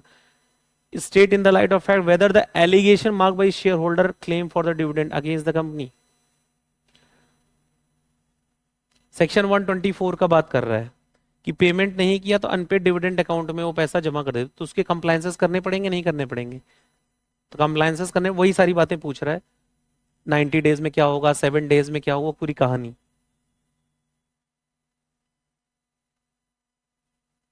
ये बताओ। पेड अप शेयर कैपिटल है इसकी 10 crore, free reserve है 50 crore. 31 March company made a loss कितना है? आफ्टर प्रोवाइडिंग डेप्रिसिएशन, ठीक है। As a result company has not position declare dividend in the set year of out of profit. However the board of director announce the declaration dividend 20% on equity share payable. कहां से देना चाह रहे हैं? Free reserve से। Average rate of dividend declared in the 3 preceding financial year कितना है? 25%। कितना है? 25%। रेफरिंग टू द, बताओ दे सकते हैं? एवरेज रेट है पिछले 3 साल का 25%, लेकिन बोर्ड कह रहे हैं 20% हम देंगे, तो दे दें, कोई दिक्कत नहीं। हमने क्या पढ़ा था, ज्यादा नहीं हो सकता, कम तो हो सकता है ना, तो ये कम के लिए प्रोविजन पूछा गया है। तो क्या दे सकते नहीं दे सकते, यस या no? Yes.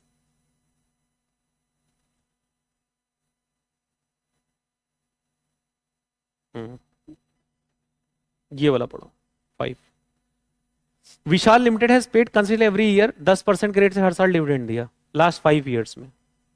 The company has incurred loss in the current financial year, it still want to declare dividend, देना चाहती, क्या कर सकती है? Advise subject to 4 conditions, 1 2 3 4। Condition number 1 regarding rate of dividend, maximum rate of dividend. Condition number 2 regarding withdraw of amount. Condition number 3 set off. Condition number 4 balance. ठीक, these are the keywords. Seconds में answer.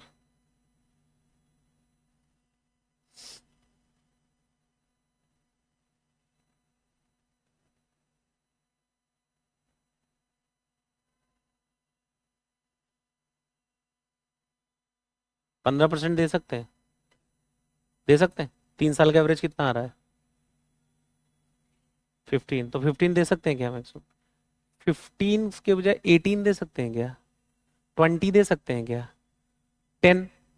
Yes, कम कर सकते हैं, ज्यादा नहीं कर सकते। हाँ।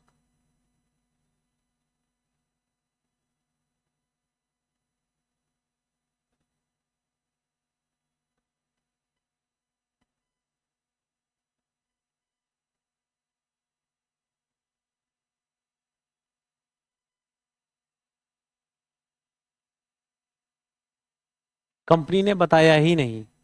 कंपनी अगर बता देती, कंपनी नहीं बता तो सेक्शन 127 का एक्सेप्शन लग गया। अगर कंपनी बता देती तो 127 के एक्सेप्शन में कवर हो जाती, नहीं बताया तो सेक्शन 127 के पेनल्टीज में कवर हो जाएगी। क्या वही रिपीट रिपीट बच्चों वाले क्वेश्चन?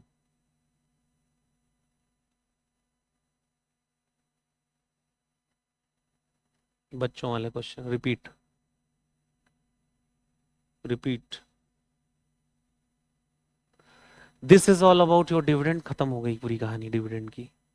और आई होप कि कोई भी क्वेश्चन अब आपके पेपर में आएगा वो सारे क्वेश्चंस आप सॉल्व कर लोगे, इवन टेस्ट में भी आएगा तो आप उसमें तबाही बन के गुजरोगे। बट आपको अब क्या करना है, इस चैप्टर को अगर आप चाहते हो कि हमेशा के लिए आपको याद हो जाए ये चैप्टर या बहुत अच्छे से तैयार हो जाए, तो उसके लिए फिर आपको पूरा मेहनत करनी पड़ेगी, एफर्ट्स डालने पड़ेंगे और बार बार इसको रिवाइज करना पड़ेगा, तब कॉन्फिडेंस आपको आएगा। इसको जब बार बार हम रिवाइज करेंगे ना, जैसे ये है, मतलब मैं स्टूडेंट को उसी को मानता हूं, तैयारी उसी को कहते हैं कि पूरे सेक्शन स्क्रीन पे दिख रहे हैं, वो देख के पूरे अंदर की बात आप खोल डाल रहे हो। जैसे सेक्शन 127 दिख रहा है यहाँ, आपको कितना चीज दिख रही है उसमें? मुझे तो दो दिख रही है ब्रॉडर स्तर पे, एक पेनल्टीज पनिशमेंट दिख रहा है, दूसरा दिख रहा है मुझे एक्सेप्शंस। क्या आपको भी ऐसे ही दिख रहा है? एक्सेप्शन मुझे 5 दिख रहे हैं, मुझे फिर इधर दिख रहा है पेनल्टी पनिशमेंट, उसमें 2 लोग दिख रहे हैं, डायरेक्टर और कंपनी। डायरेक्टर को 2 चीजें झेलनी पड़ रही हैं, कंपनी को बस 18% दिख रहा है। ऐसे करो ना रिवाइज, देखो क्या तबाही बन के गुजरोगे आप पेपर में। मतलब हमारा माइंड इतना स्ट्रांग है कि पेपर में पूरे के पूरे पेजेस खोल सकते हो अपने दिमाग से, कि पलटा पेज, कई बार आपको पेजेस दिखते हैं, अगर आपने बहुत डीप पढ़ाई की होगी तो कई बार एग्जाम में इवन आपको पेज भी दिख जाता है कि उस पेज के नीचे लिखा हुआ था ये पॉइंट। हुआ है किसी के साथ? हुआ है नहीं? ईमानदारी से, क्या पेजेस हमें नहीं दिखते? आपने देखा जिस कॉन्सेप्ट बहुत ध्यान से, इवन आपसे पूछा, आप बता भी दोगे कि बुक खोलना, बुक के कॉर्नर में है ये पॉइंट, होता है कि नहीं? यही तो मेमोरी है, तुम लोग समझ ही नहीं पा रहे हो। यही तो ऊर्जा का खेल है, एनर्जी का खेल है सारा। तुम जितना अपने आप को समझ रहे हो उससे कहीं ज्यादा हो तुम। बस दिक्कत एक है कि सूरज की रोशनी अगर पेपर में पड़ती तो पेपर में कभी आग नहीं लगती। लेकिन लेंस से अगर वो फोकस करवा दूं एक बार में, कंसंट्रेट करके उन किरणों को एक लेंस के थ्रू उसको कंसंट्रेट करवा दूं पेपर पे, तो पेपर में क्या हो जाएगा, आग लग जाएगी। उसी तरह हमारी एनर्जीज बिखरी हुई हैं, तो हमारी एनर्जीज बिखरी हुई 50 जगह फालतू की जगह, तो वो क्या होगा, वो आग नहीं लगा पाएगी। और द मोमेंट जब सब कुछ तुमने छोड़ के एक बड़े लक्ष्य के लिए अपने आप को समर्पित कर दिया, तो तुम्हें धीरे धीरे फील होगा कि यार मेरी मेंटल टफनेस, मेरी लर्निंग पावर या अचानक से कैसे इंप्रूव होती जा रही है, ये तो सब अच्छा अच्छा होता जा रहा है। बढ़िया रिजल्ट आएगा, फिर आपका टॉप क्लास का रिजल्ट आएगा। देखो दो तरह के स्टूडेंट, एक वो होते हैं जो अपनी लाइफ में इनिशियल फेजेस में, जैसे जो शुरू के 12 साल है, मतलब मैं बेसिक्स कह रहा हूं, जैसे नर्सरी से लेके क्लास 12 तक बहुत सिंसियर पढ़ा होगा। देखना दो कैटेगरी के स्टूडेंट होते हैं, एक वो होते हैं कि जो एवरेज रहते हैं, लेकिन 12th के बाद, 12th तक बहुत बिलो एवरेज रहते हैं, 12th के बाद उनके साथ कोई हादसा हो जाता है। कई बार हादसे इंसान को मजबूत बनाते हैं। हादसा हो गया तो वो आता माजी सटकली हो गया, उसका क्या हो गया, आता माजी सटकली। तो उसने पूरी एनर्जी डाल के जो कभी नहीं किया वो अब कर रहा है, वो तब भी वो चैंपियन बनेगा। बस उसको थोड़ा सा मेहनत ज्यादा करनी पड़ेगी। जिसने 12 साल पहले ही मेहनत कर रखा है, इसका मतलब वो 12 साल आगे है आपसे। तो 12 साल वालों को तो कंसिस्टेंसी चाहिए, क्या चाहिए, और जिन्होंने 12 साल मेहनत की उनको पागलपन चाहिए, क्या चाहिए, पागलपन। दोनों ही इक्वल खड़े हो सकते हैं आके। एक स्टूडेंट होता है उसको एक बार पढ़ने में सब कुछ समझ में आ जाता है, फोटोग्राफिक मेमोरी होती है, जैसे मेरी थी, ऐसे स्कैन करके पूरा यहाँ लोड हो जाता था। कभी दिखाऊंगा आपको फाइनल की कॉपी अपनी, वैसे अलाउड नहीं है दिखाना, मतलब लीगली नहीं, इंस्टीट्यूट मना करता है, बट मैं फिर भी दिखाऊंगा क्लास में। और फिर मैं उसका रियल आंसर भी साइड में दिखा दूंगा आपको। आपको लगेगा ये सर ये तो कॉपी पेस्ट है, इवन वर्डिंग्स भी सेम है। उसको बोलते हैं फोटोग्राफिक मेमोरी। जब किसी कॉन्सेप्ट में तुम्हारा दिल, दिमाग और तुम्हारी सोल एक डायरेक्शन में लाइन हो जाती है, तो वहां आग लग जाती है, स्कैन हो जाता है, और फिर अच्छा स्कोर आता है, कॉपी पेस्ट, फिर मजा आता है आपको। इवन ऐसे लेटे भी हो ना, ऐसे लेटे लेटे पूरे चैप्टर बुक पलट रहे हो, पेज मन में ही पलट रहे हो, अच्छा पहले पेज पे ये था, दूसरे पे ऐसे, मोस्ट डेंजरस स्ट्रेटेजी। तो दोस्त भी मुझसे डरते थे कई बार, मतलब वो एक घबराहट सी हो जाती थी कि यार ये क्या, ऐसे कैसे हो रहा है। तो बेसिकली मैं कुछ अलग नहीं करता था, बस मैं प्रैक्टिस थोड़ा सा ज्यादा और तीन चीजें अलाइन कर देता था। जब मैं पढ़ता था सिर्फ पढ़ता था, फोन भी नहीं होता था मेरे पास, किसी का भी फोन आ जाए उठने का ही नहीं। और जब मैं लोगों के बीच होता था तो सिर्फ लोगों के बीच होता था, मतलब जब मैं किसी से मिल रहा हूं तो उनको लगेगा कोई मिल के गया है। 100% फोकस उस पर्सन पे जो सामने मुझे टाइम दे रहा है, वो कोई भी हो। और जब मैं पढ़ रहा होता तो मैं 100% फोकस मैं अपनी बुक के साथ टाइम देता था, फिर मैं सबको भूल जाता था। One task at one time, multitasking बंद करो, जस्टिफाइड नहीं होगा, क्योंकि जब आप एक टाइम पे एक चीज फोकस करते हो तो मेडिटेटिव स्टेट में आ जाते हो और चीजें बहुत जल्दी याद होती हैं हमें। ये सारी चीजें हैं, और जितनी और फालतू की चीजें हैं उसको अवॉइड कर दो अभी के लिए, कुछ टाइम के लिए हटा दो। पेन पेपर लेके लिख के देखो कि आपकी लाइफ में अभी जरूरी क्या है, आपकी लाइफ के लिए यही जरूरी है, तो इस पे फोकस कर लेने का। तुम इस पे फोकस करो, दुनिया तुम पे फोकस करेगी। तुम इस पे फोकस करो, दुनिया तुम पे फोकस करेगी। वरना हादसों का अगर इंतजार कर रहे हो, किसका, हादसों का, अगर हादसों का इंतजार कर रहे हो, क्योंकि कई लोग हादसों से सीखते हैं ना, तो ये तीन लोग भी बहुत डेंजरस मानता हूं मैं, इनसे बहुत डरता हूं, इन तीन लोगों से। कौन, broken heart, broken dreams, still smiling face, मतलब टूटा दिल, टूटा सपना और मुस्कुराता चेहरा। ये तीनों का जो डेडली कॉम्बिनेशन बंदा होता है, उसके अंदर एक तूफान अंदर पल रहा होता है, और वो तूफान एक दिन तबाही ला के रख देता है, क्योंकि उसके बाद अब गिरने का कुछ बचा ही नहीं चांस। अब इससे नीचे क्या गिरेगा वो, अब क्या बनेगा उसका, उठने का चांस है। तो ये लोग भी डेंजरस होते हैं।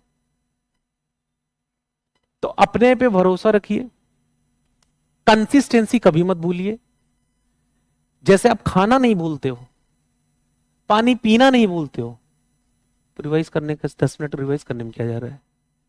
जैसे आपका मन डाइवर्ट करेगा, आपको बोलेगा अरे कल कर लियो, रिसर्च कर रखा बहुत डीप माइंड पे, माइंड क्या कहता है, अरे कर लियो, रात हो गई। 2-4 बार ऐसे ही बोलेगा। जब वो बोले ना कल कर लियो, तो कहते अब तो अभी करूंगा। ऐसे जब बार बार देखा तो फिर माइंड क्या कर, लो इसके आगे तो मेरी चलती नहीं है, तो अपने हिसाब से चल रहा है, फिर तुम्हें सजेशन देना फालतू का बंद कर देगा। जब कहेगा ना कल कर लियो, तो तुरंत के उठ के बैठना है, कर अब तो अभी करना है। बोल कैसे दिया तूने कल करना है? माइंड हमारा डाइवर्ट करता है। आप कभी देखना जब आप पढ़ने बैठते हो सारे काम आपको तभी याद आते हैं। हुआ है कई लोगों के साथ ये बात कि तब इंपॉर्टेंट कॉल्स भी याद आ जाती हैं, अच्छा उसको कर लेना, अच्छा ये ले आओ वो ले आओ, यही होता है। माइंड का खेल है, क्योंकि माइंड ये नहीं चाहता कि आप अपनी सुपर पावर्स को यूज कर पाओ, क्योंकि यूज कर दिया तो रिकॉर्ड बनाओगे ना, फिर तुम अलग चमकोगे ना। इसलिए माइंड कभी नहीं चाहेगा। माइंड आपका बेस्ट फ्रेंड कब बनेगा? जब वो आपसे हार जाएगा। जैसे जब बोले नहीं, अरे अब तो जरूर पढ़ूंगा, ऐसे बार बार मना करते जाओ, मना कर रहा है तुरंत पढ़ो, कहेगा इसको तो एडवाइस देना ही बेकार है, ये तो मेरी बात को मानता ही नहीं है। तो ये चीज सब लोग करो, अच्छे से करो और खुश होकर पढ़ाई करो। मैं वो टीचर नहीं हूं कि मैं आपको ये बोलूंगा सीरियस होकर पढ़ाई करो, सीरियस हॉस्पिटल में होता है बंदा। खुश होकर पढ़ाई करो, खुशी के साथ नहीं, खुश होके, खुश होके पढ़ना है, मतलब एंजॉय करना है। कोई यहां सजा थोड़ी भोग रहे हो आप। आपको ये बात क्या कम खुशी दे रही है क्या कि मैं सोसाइटी के लिए तैयार हूं, उनकी हेल्प करने के लिए? किसी को जेल जाने से बचा सकता हूं, डायरेक्टर को जेल जाने से बचा सकता हूं, ये कम खुशी है? तो ये सब चीजें हैं, इस पे आपको ध्यान रखना है। वर्क करो अच्छे से, सारा चीजें हो जाएंगी और धीरे धीरे जर्नी कंप्लीट होगी। देखो जर्नी सबकी पूरी होगी, लेकिन मैटर क्या करता है कि जर्नी पूरी कैसे हुई। क्योंकि कहावत है ना कि वो जीवन ही क्या जिसकी कोई कहानी ना हो, और वो कहानी क्या जो किसी के दिल में ना उतर जाए। तो with this note, thank you so much for having wonderful session, for adding value to my life and giving me opportunity to learn with you and sharing my knowledge with you. Thank you so much, everyone.